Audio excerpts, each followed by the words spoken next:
The Heavy IS-3 tank and other creations of Soviet engineers made a great impression on American engineers. An adequate response to these developments was needed. The M103 with its 120mm rifled gun was introduced as a new tank at the beginning of the 50s. It's also known as the T43E1. However, engineers were also developing alternatives to this vehicle. One such alternative was the T57 Heavy. The engineers used the suspension of the T43E1 and decided to mount an oscillating turret on it. The tank was armed with a 120mm cannon with an automatic loader. Its drum contained 8 shells and could be loaded with quick-firing rounds in almost any situation. However, the total amount of shells stored was only 18 due to the small size of the tank. This loadout was too light for long engagements. Despite this and other weaknesses of the vehicle, a prototype of the T57 Heavy was built. There were no trial runs, however. Priorities changed in favor of lighter and better equipped vehicles. The project was closed on the 17th of January 1957.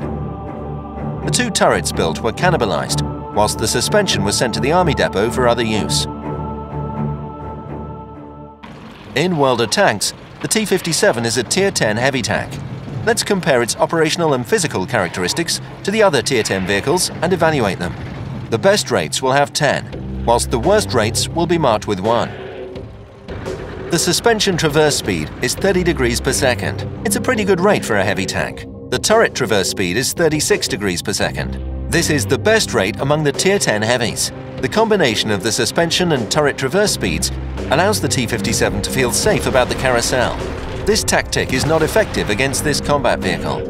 Its maximum speed is 35 km per hour, not so great. It will not allow you to get to the key positions quickly. However, in general, this speed is good enough for fighting effectively. Firepower. This is the main advantage of the T57. The aiming speed is 2.7 seconds.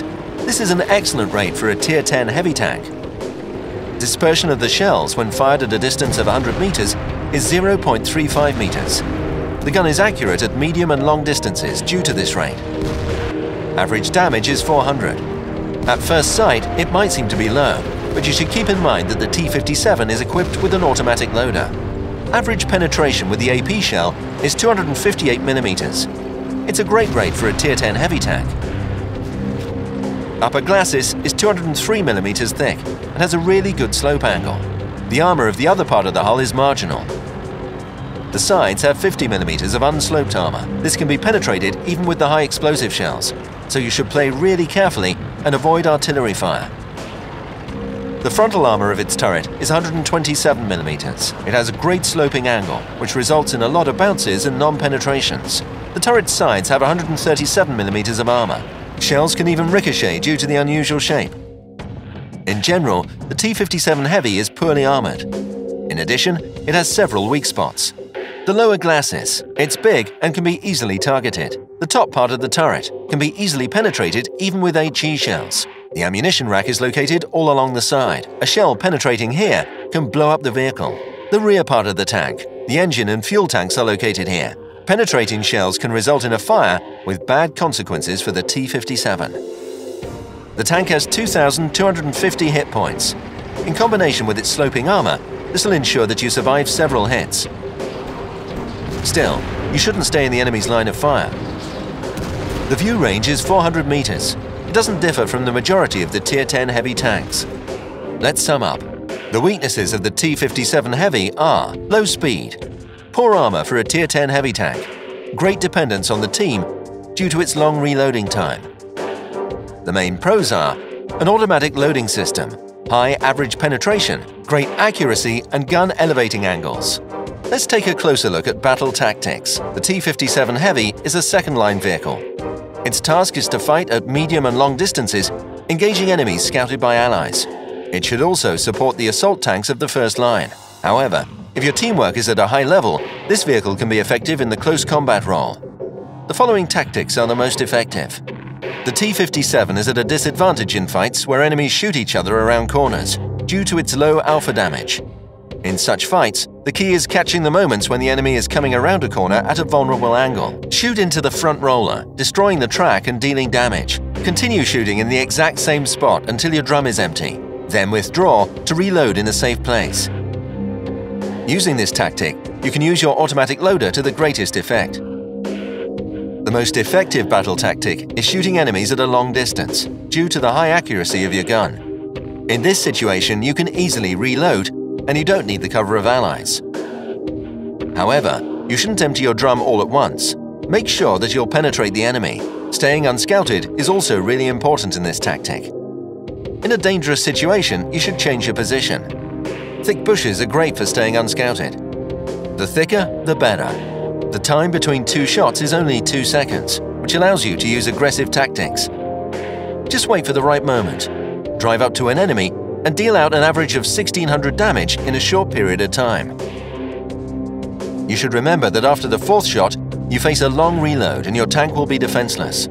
So you should be really careful with this tactic.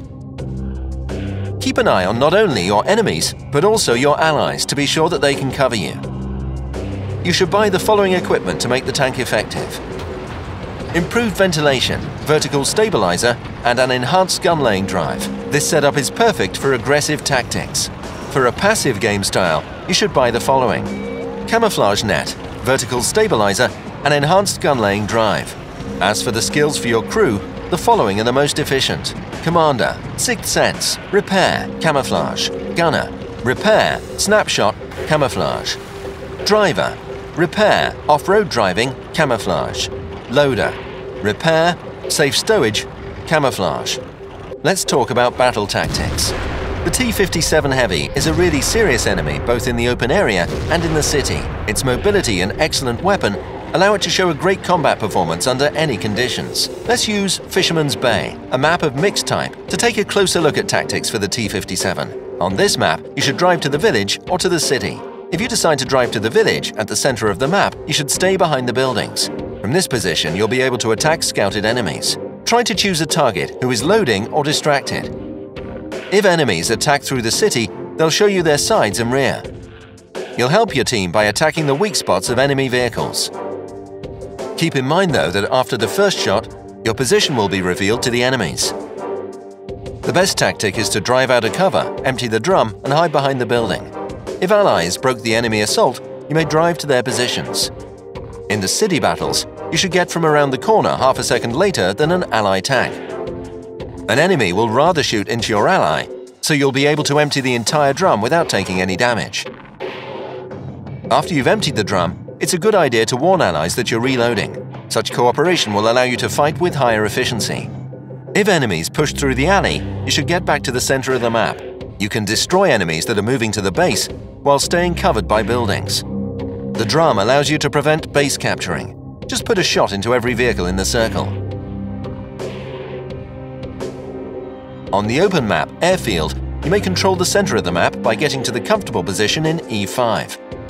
This position will cover you from enemy artillery, and you can easily support your allies in the center of the map by shooting enemies below you, using your great gun depression angles. Pay attention to the stones on the B line. Light tanks often use them as a cover to get to your position. If it happens, you can easily destroy them from your spot. Your main task is to help allies to push through the E and D lines. You should distract enemies. Mainly attack those tanks that are not aiming at you or that are reloading. Remember, the majority of open territories can be covered with artillery fire. That's why you should try to get to the positions which can save you from their shells. If enemies push through the water, you should engage the tanks that drive to your base. Your priority targets are tanks with small amount of hit points.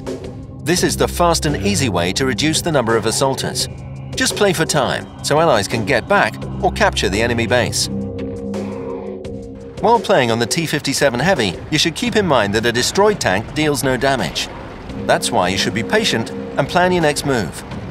The main mistake of beginners is to empty the drum and die. You should try to survive. This is the key to success. That's all for now. Good luck on the battlefield.